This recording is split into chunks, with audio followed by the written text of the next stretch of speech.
Em nome do Pai, do Filho e do Espírito Santo. Amém. Louvado seja nosso Senhor Jesus Cristo. Para sempre seja louvado. Podem sentar. Amadas almas, a Santa Igreja hoje celebra a festa do diácono São Lourenço, Marte. Ele é muito querido, estimado na cidade de Roma, por isso sua festa fica sobre o domingo. Por isso celebramos hoje com os paramentos vermelhos. No Evangelho de hoje, Nosso Senhor vai falar se o grão de trigo que cai na terra, se ele não morrer, ele vai ficar só. Toda semente, ela morre para dar vida. E Nosso Senhor se refere também a Ele, que Ele vai morrer para que tenhamos a vida eterna.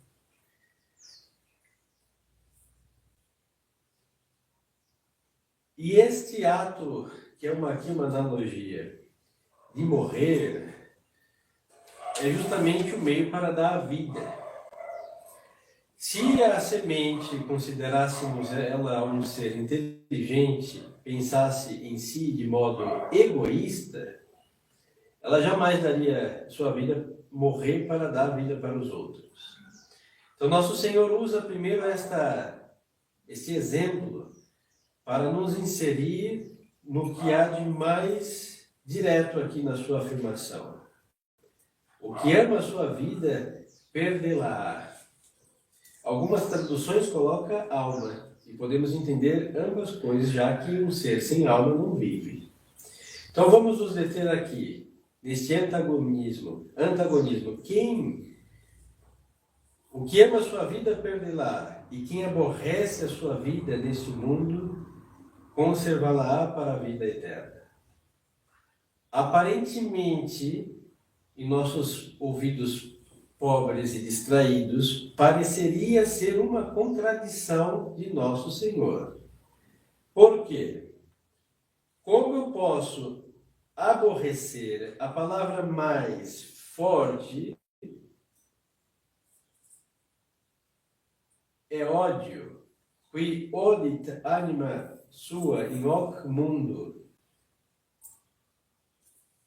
Como eu posso odiar minha vida neste mundo para conservá-la para a vida eterna? Em ouvidos modernos e enfermos, poderiam entender erroneamente que devemos odiar nossa vida e não viver a vida que Deus nos deu e, no melhor dos casos, sobreviver neste mundo. Em todo caso, isso é um erro. Porque Deus não deu a nossa vida, no sentido que entendemos, simplesmente para que nós a odiássemos.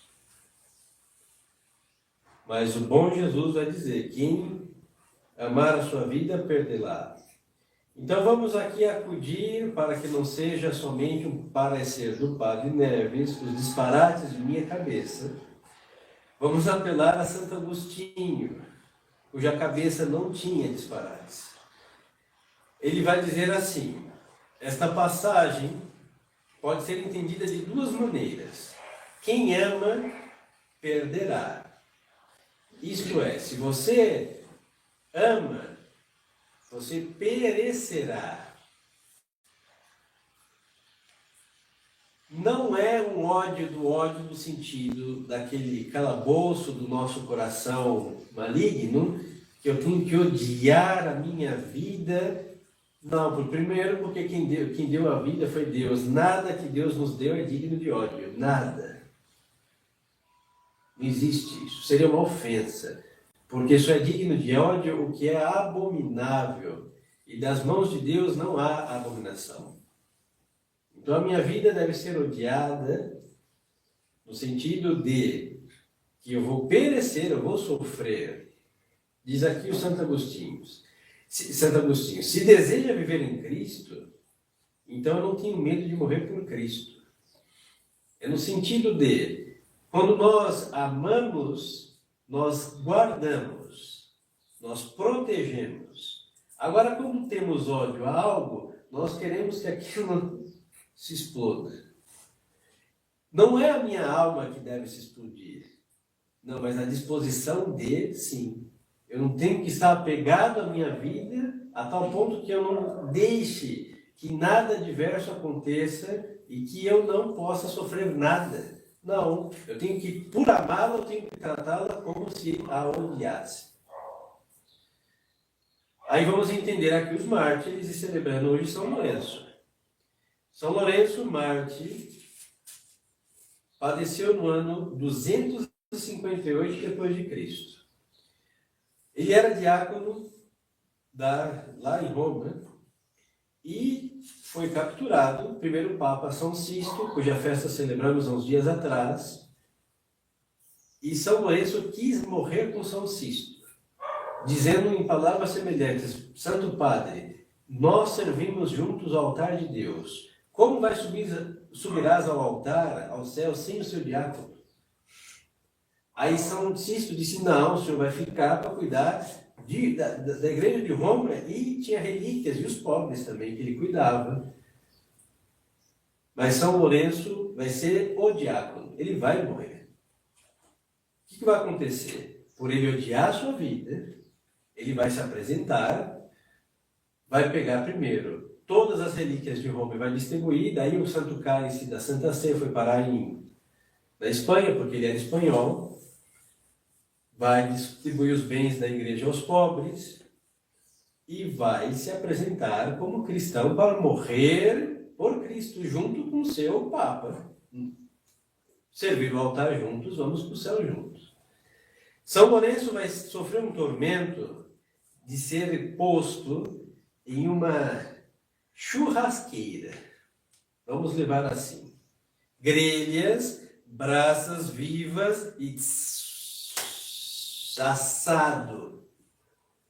E este homem de Deus, depois de assado de um lado, ele disse para o seu verdugo: pronto, já estou assado, pode servir.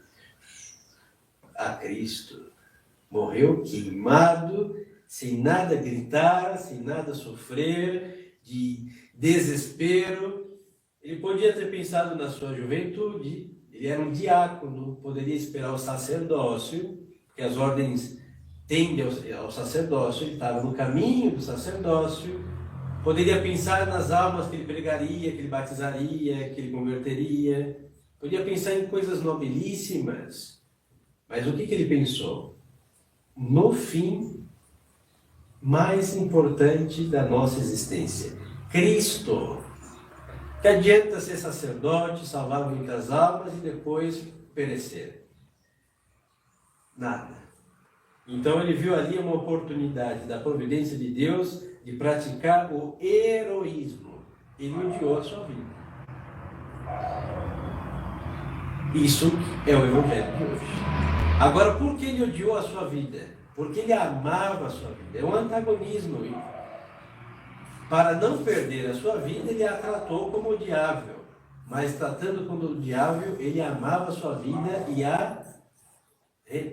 este amor vai merecer a recompensa da recompensa das recompensas, Cristo, a vida eterna. É o Evangelho que acabamos de ouvir. Se desejas viver em Cristo, não tenhas medo de morrer por Cristo. Este é o São Lourenço, cuja festa nós celebramos. Medo nenhum. Senhores, há um medo natural, não é covardia de nossa parte, há um princípio de conservação de si mesmo que é inato. Mas o amor a Cristo supera este ímpeto da natureza de autoconservação. Por isso os nossos santos, os nossos mártires, eles não são radicais islâmicos que se suicidam por 1000 virgens no paraíso. Não. Não há uma dose de fanatismo para que eles se matem ou se deixem matar por... Não, é diferente. Porque o nosso Senhor, ele morreu na cruz por nós. Alá não morreu na cruz por nenhum muçulmano. Nosso Senhor deixou o caminho daqueles que querem viver com ele. É cruz. como Alá só existe na cabeça de Maomé, não deixou caminho nenhum, um livro infame, e fanatismo e sensualidade. O islamismo é uma religião impura. Para você, o céu é 1000 virgens para cada homem. É uma mesa posta para você se arrebentar de comer. É gula. O céu islâmico é sujo. É prosperidade temporal, é prazer carnal. E nosso Senhor não prometeu nada disso. Então aí vamos entender, estamos perdendo, segundo o velho homem, para ganhar algo que a carne não apetece. A vida eterna, a visão de Deus, bens espirituais. Por isso, o modus operandi, odeia a sua vida e salva-la. Agora, Santo Agostinho vai dizer uma segunda forma que podemos entender esta passagem. E também desta outra maneira. Quem ama a sua alma, a perderá. Não a ame nesta vida, para não perdê-la na eterna. Este último me parece ser o significado do Evangelho, diz aqui Santo Agostinho, pois acrescenta: e quem odeia a sua alma neste mundo, salva-la. Portanto, diz aqui o santo, o que foi dito acima é entendido neste mundo. Então, se tratamos a nossa vida, ou alma, como que se a odiássemos, não fornecendo seus milindres, não sustentando seus caprichos, não seguindo as suas más inclinações, a sua comodidade, o seu egoísmo, a sua luxúria, a sua inveja, porque tudo está na alma, hein? A inclinação ao pecado original e definitiva, ou seja, trata como se odiasse e salvará. Agora, se correspondemos a todos os caprichos do nosso egoísmo, amor próprio e etc., mimando esta alma, porque supostamente a amamos, este amor entre aspas, nós a perderemos. E justamente sobre isso, que não é da cabeça do Padre Neves, vai dizer São João Crisóstomo: aquele que age de acordo com seus desejos desordenados, ama sua alma neste mundo. Porque normalmente quem ama busca agradar. É o funcionamento do amor nesta terra. Então, se eu amo a minha alma bandida, delinquente, eu vou agradá-la com delinquências e bandidagens. É a história de todos os pecadores.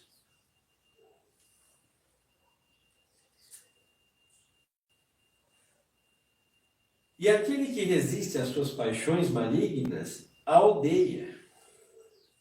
A partir do princípio que vou aqui repetir, quem ama busca agradar. Se amamos nossa alma delinquente, vamos agradá-la com as delinquências que ela exige. Agora, se nós não nos submetermos às exigências bandidas da nossa alma delinquente, trataremos como se a odiássemos. Em definitiva, este é o amor verdadeiro, porque quem ama de verdade não agrada no erro.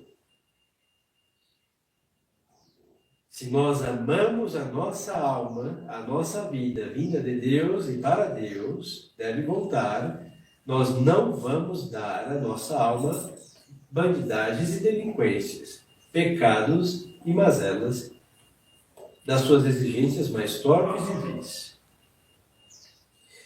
E segue aqui o Crisóstomo a dizer: e ele não disse aquele que não se rende a ela, mas aquele que a odeia. E assim como não podemos suportar nem a voz ou a presença daqueles que odiamos, da mesma forma devemos nos afastar de nossas almas quando elas nos induzem a fazer coisas contrárias a Deus e que, portanto, o desagradam. Então, vemos que neste odiar a sua vida ou a sua alma é uma disposição no modus operandi de como lidar com a nossa alma para salvá-la. E não é odiar no sentido do sentimento de ódio para com ela, que isso não é do agrado do bom Deus.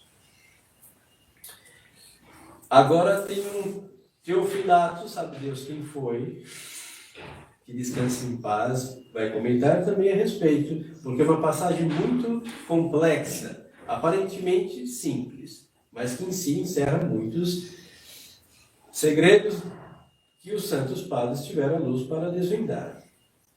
Mas como era muito difícil ouvir que é necessário odiar a alma, aí nosso Senhor consola com as palavras, neste mundo. Ou seja, é uma disposição temporária. Ninguém viverá eternamente nesta terra. Então não deveremos odiar eternamente a nossa alma.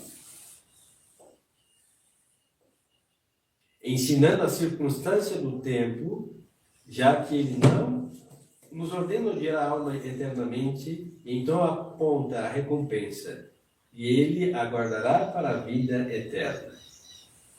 Então, quem odeia, ou seja, trata a sua alma como se odiasse, não dando à sua alma o que é ofensivo a Deus, vai obter a vida eterna. Então, vemos que há um meio circunstancial de odiar a nossa alma neste mundo, a nossa vida, enquanto estivermos neste mundo. Agora, a recompensa de algo circunstancial é algo eterno. Guardará a sua alma para a vida eterna. Voltamos a São João Crisóstomo. Esta vida é cara para aqueles que se apegam a ela, diz aqui o santo. Mas se alguém ergue os olhos para o céu, considerando que ali estão todas as coisas boas, logo desprezará a vida presente. Então vamos agora a outra consideração. Dado que tudo que há debaixo do céu é perecedero, fenecerá ou já feneceu, é questão de tempo, não há razão de se apegar a estas coisas porque elas vão acabar. Senhores, isso é tão simples, mas nas enfermidades modernas, dentre elas, nós não entendemos as coisas simples, se tornaram complexas. Então, quem tendo uma alma imortal, quem tendo uma vida imortal, vai se apegar a coisas que amanhã já não existirão mais. E nós vemos nesse século que as coisas são cada vez mais transitórias. Deus, nosso Senhor, nos faz enxergar isso muito simplesmente. Nas coisas mais simples da vida. Vamos dar um exemplo ridículo. Os eletrodomésticos de 50 anos atrás, 40, que duravam mais de 20, os de hoje duram 5 anos, com muita sorte e bom uso. Ademais do mau gosto do homem que trata tudo de modo descartável, mas até nas suas mazelas está em evidência. Olha, nada vai durar, e agora muito menos. A partir do momento que nos aproximamos do fim, tudo que há vai durar pouco mesmo. Os móveis de antigamente duravam muito mais tempo, eram de madeira, entalhado, belo, etc. E hoje os nossos MDF, mova 3 vezes de lugar e estará arriado. Mas também é Deus te mostrando, meu filho, a gente está perto do fim. Se você coloca algo durável, como eu vou destruir tudo, ele vai durar pouco de qualquer modo. E nós não enxergamos nessas coisas que tudo perece. E o que era mais duradouro, não vai durar tão pouco. E, assim sendo, não tem sentido se apegar a uma vida que o sepulcro que vai nos mostrar ali o que é esta vida. É a vaidade das vaidades. Vou me apegar a uma aparência, uma tez sem rugas? Amanhã estará podre no sepulcro. Os cremes, os botox, as cirurgias de estética, os silicones estarão lá que nem os vermes vão comer aquilo. Vai estar lá beiços, peitos e outras partes, sabe Deus quais? Para enganar os homens que apertaram silicone, olharam borracha. O que ganhou com isso, pelo amor de Deus? Amanhã é podre. Não se apegue a essas coisas. Dinheiro. O governo, como fez no tempo, creio que de Collor, não foi? Que desapareceu das contas bancárias. Aí você pode colocar na Suíça, no diabo A4, debaixo do céu, tudo pode desaparecer, não é só no Brasil. Você pode ser assaltado, sequestrado, vão fazer ali o quê? Vão ligar para sua casa, pedir uma soma tal. Se a sua vida for alguma coisa com vocês, vão pagar e você vai perder tudo que você ralou anos e anos e anos para atesourar. Vai perder a saúde. Acordo cedo, faço caminhada, ando de bicicleta. Isso é saudável, não estou a criticar isso, pelo amor de Deus. Mas virá a idade se tiver sorte.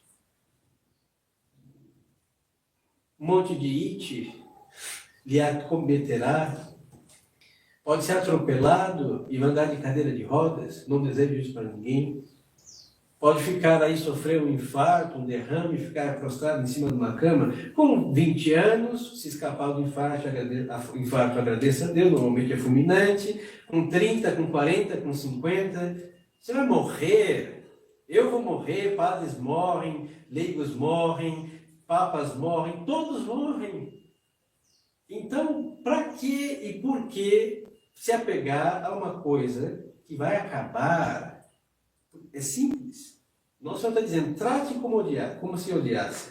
Porque vamos ganhar uma que não se perde, a vida eterna, a saúde eterna, a riqueza eterna, a satisfação eterna, que este mundo não pode dar.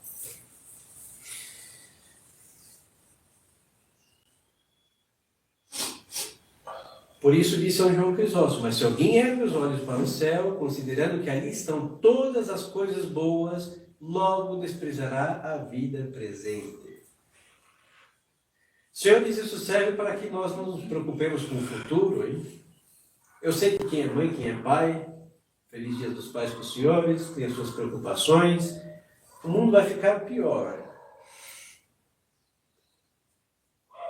Os senhores que são novos, vão constituir família, vai ficar pior. 1000 vezes pior. Mas eu vou lhes dizer uma coisa. O céu não pode ficar melhor. Por isso a gente não se assusta.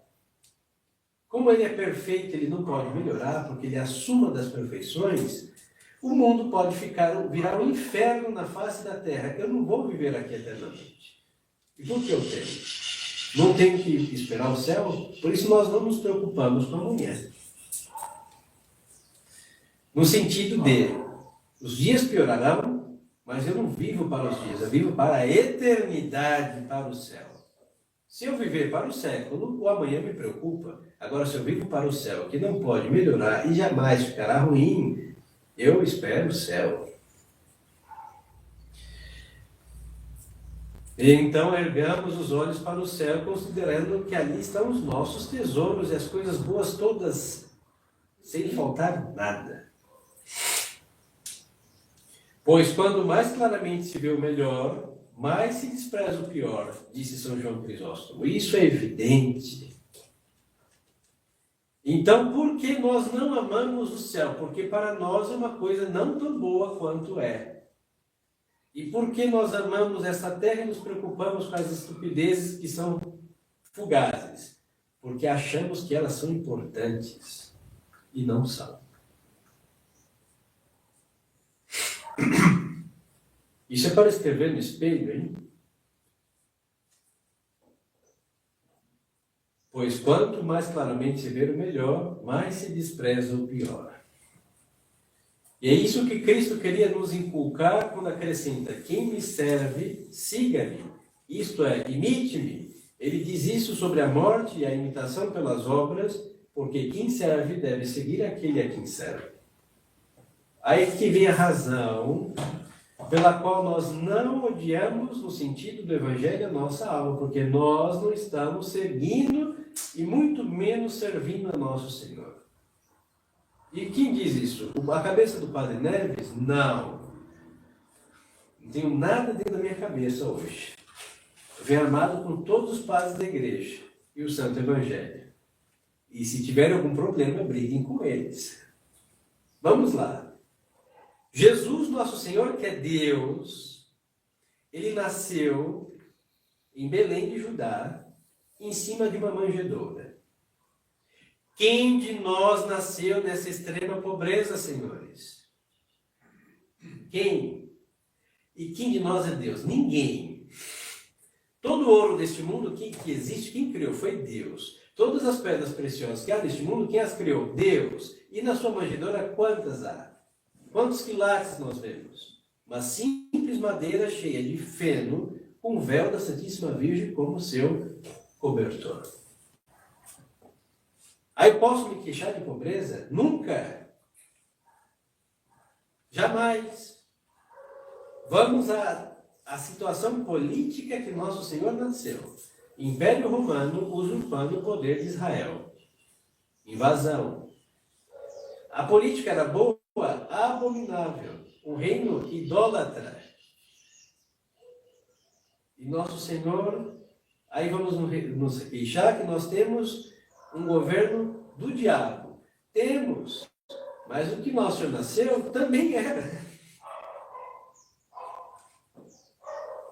Então posso olhar para o céu e falar, Senhor, olha, eu queria ter nascido na Idade Média. Não posso, porque nem ele nasceu na Idade Média.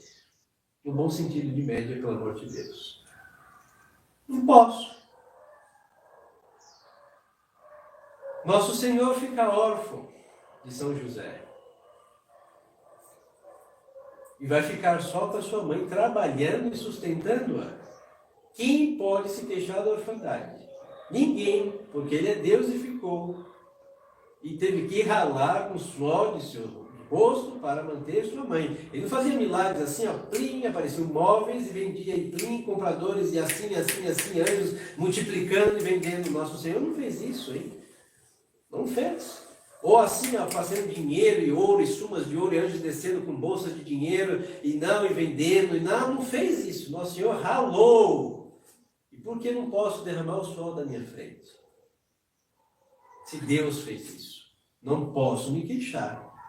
Me segue e me imita, diz aqui São João Crisóstomo. E a morte, senhores? Nós podemos ser queimados, decapitados, sei lá o que, a ladainha de todos os tormentos da vida. Mas morrer injustiçado em cima de uma cruz, por aqueles que Ele deu a vida e os amava, nós não vamos passar por isso. Então quem pode reclamar da morte? Ninguém. Porque o autor da vida morreu do modo mais cruel e suas criaturas se levantaram contra o seu Criador. Então, nos desprezos que nos olharam mal, nos trataram mal, nos desprezaram, nos maltrataram, quem pode se queixar? Quem foi mais desprezado? Quem foi mais maltratado? Quem foi mais judiado que o Redentor? Ninguém. Ninguém. Porque ele é inocente e nós somos delinquentes. Se nos tratam assim, nós sempre vamos merecer disso para pior, porque somos filhos da ira, como dizia São Paulo. Então, senhores, quem me serve, siga-me, isto é, imite-me. Disse São João Crisóstomo a referência a respeito do evangelho que acabamos de ouvir. E ele diz isso sobre a morte e a imitação pelas obras, porque quem me serve deve seguir aquele a quem serve. E é o que nós vemos hoje de São Lourenço. Nosso Senhor morreu pela verdade, pela salvação das almas. A sua juventude foi queimada em cima de umas brasas como incenso que se eleva a Deus, mas deixou neste mundo. Estávamos no ano 258, em pleno 2025, sentimos o cheiro do incenso da alma de São Lourenço Mártir. Agora, que mundano, em quase 2000 anos, tem o seu odor pestilicial sobre a face da terra? Nenhum. Sua fama e sua glória é como feno sobre o fogo. Foi embora. Agora a glória e os quilates de São Lourenço sobre o fogo faz o mundo exalar Cristo. O odor do heroísmo do Evangelho. Então, senhores, diante deste Evangelho e diante do santo que honramos, tenhamos o saudável amor à nossa vida neste mundo.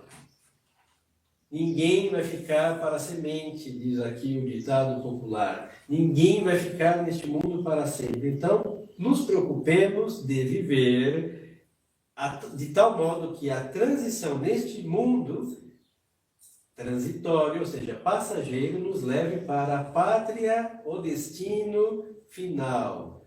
Como rezamos na Salve Rainha, e depois deste desterro, mostrai-nos Jesus. Mas para ver Jesus, depois deste desterro, viva, sirva e imite a Jesus como ele viveu no desterro, aí o teremos também na pátria bem-aventurada, como São Lourenço nos ensina com a sua vida. Louvado seja nosso Senhor Jesus Cristo. Para sempre seja louvado. Em nome do Pai, do Filho e do Espírito Santo. Amém.